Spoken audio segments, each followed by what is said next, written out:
The following content has been generated with artificial intelligence under minimal human supervision. The data presented may contain errors or inaccuracies.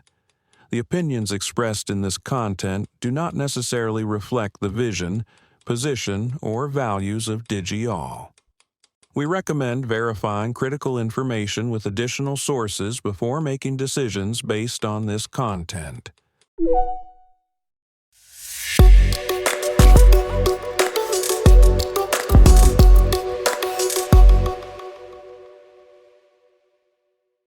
Welcome to Digi-all Tech News. Today is Monday, March 9th, 2026. I'm Kylie Brooks, and this is where technology becomes clear and engaging. We've got some significant stories today, from a major fallout between an AI company and the Pentagon to a surprising move by Apple into budget laptops. Let's dive into what's happening in tech.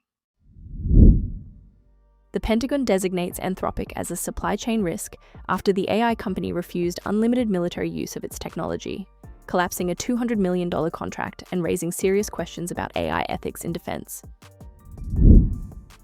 A bipartisan coalition including Steve Bannon and Susan Rice releases the Pro-Human Declaration, demanding strict AI regulations including a ban on superintelligence development until safety is scientifically proven. Apple launches the MacBook Neo at $599, its most affordable laptop ever, directly targeting Google's Chromebook dominance in classrooms and aiming to capture the next generation of users. Google rushes to evacuate over 1,000 employees from Dubai following Iran's missile attacks, with 2 AWS data centers taking direct hits and causing prolonged outages in the region. CVS Health partners with Google Cloud to launch Health 100, an AI-powered health platform using agentic AI to serve as a personal healthcare partner, set to debut later this year. Let's start with the Anthropic situation, because this is genuinely unprecedented. The Pentagon has officially designated Anthropic as a supply chain risk. Now, that label is typically reserved for companies with ties to China or other adversarial nations. But Anthropic? It's an American AI company founded by former OpenAI researchers. The issue was control. The military wanted unlimited use of Anthropic's AI models, including for autonomous weapons and mass domestic surveillance. Anthropic refused. The result? A $200 million contract collapsed, and the Pentagon turned to OpenAI instead. What's fascinating here is the public response. ChatGPT uninstalls surged by 295% after the OpenAI deal was announced. It seems users are paying attention to who their AI providers are partnering with, and they're voting with their uninstall buttons. Speaking of AI regulation, something remarkable happened this week. The Pro-Human Declaration was released, and it's signed by a bipartisan coalition that includes former Trump advisor Steve Bannon, former Obama National Security Advisor Susan Rice, and former Joint Chiefs Chairman Mike Mullen. When you have figures that far apart on the political spectrum agreeing on something, it's worth paying attention. The declaration demands 5 key things: keeping humans in charge of AI systems, avoiding concentration of AI power, protecting the human experience, preserving individual liberty, and holding AI companies legally accountable. Most strikingly, it calls for a prohibition on superintelligence development until there's scientific consensus on safe implementation with democratic buy-in. MIT physicist Max Tegmark, who helped organize this effort, points out that polling shows 95% of Americans oppose an unregulated race to superintelligence. As he puts it, whether we want a future for humans or a future for machines shouldn't be a partisan issue.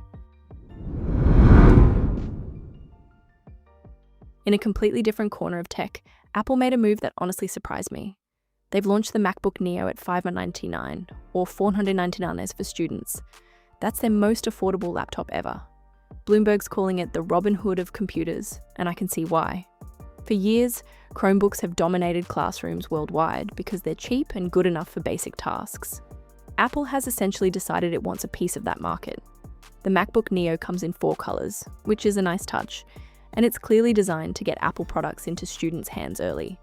The strategy is obvious: capture users when they're young, build ecosystem loyalty, and keep them as they graduate to higher-end devices.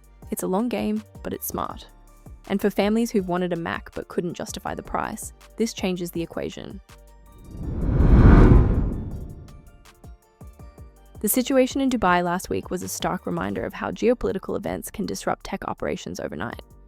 Google's annual Cloud Accelerate conference wrapped up on Friday, and then Iran launched approximately 1,400 missiles and drones at the UAE.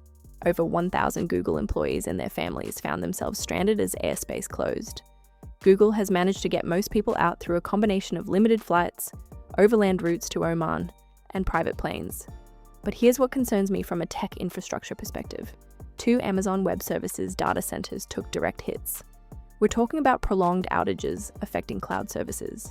Nearly 20,000 Americans have been evacuated from the Middle East since the conflict began. For an industry that depends on global connectivity and data center reliability, this is a wake-up call about the physical vulnerabilities of our digital infrastructure.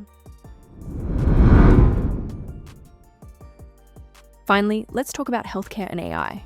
CVS Health is partnering with Google Cloud to launch something called Health 100. It's an AI-enabled platform that aims to integrate data from pharmacies, insurers, providers, and digital health systems into one consumer-centric platform. The key feature here is agentic AI, which means it can operate with minimal human intervention as an always-on personal health partner. CVS's Chief Digital Officer Tony Ambrosi says it will offer faster care options and ways to reduce out-of-pocket spending. The platform runs on Google's Gemini models and will be revealed in more detail at Google's health event later this month. Now, I'll admit I'm both excited and cautious about this. The potential for better, more integrated healthcare is huge, but we're also talking about putting some of our most sensitive personal data into AI systems. The privacy protections are there, at least on paper, but this is definitely something to watch closely. That wraps up our coverage for today. From the ethical lines being drawn around military AI use, to bipartisan calls for regulation, to Apple's surprising move into budget territory, it's clear we're in a period of significant shifts across the tech landscape. We'll continue following these stories as they develop. Thank you for staying informed with Digi-all Tech News. We'll be back with more updates as they develop.